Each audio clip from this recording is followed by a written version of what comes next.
তুমি কিভাবে গণেশকে সম্মান করতে পারো?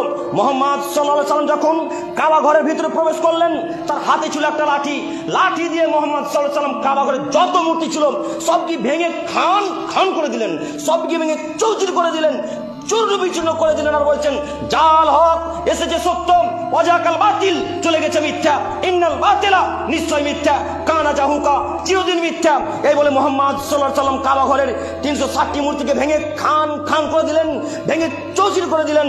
আলী রাদিয়াল্লাহু তাআলা আনহুকে ডেকে বলেন, আলী লা তাদু তিমসালান ইল্লা তামাসতাহু ওয়ালা কাবরান মুসরিফান ইল্লা সাওয়াইতাহু। আলী, আরবের বুকে, মদিনার বুকে যত উঁচু কবর আছে, যত ছবি মূর্তি আছে, আলী সমস্ত ছবি মূর্তিকে ভেঙে খান খান করে দাও, সমস্ত মূর্তিকে ভেঙে চৌচির করে দাও। আলী রাদিয়াল্লাহু তাআলা আনহু মুহাম্মদ সাল্লাল্লাহু আলাইহি ওয়াসাল্লামের কথা শুনে মদিনার বুকে, আরবের বুকে যত উঁচু উঁচু কবর ছিল, যত মূর্তি ছিল, যত ছবি টাঙানো ছিল, সব ছবি মূর্তিকে ভেঙে খান খান করে দিলেন।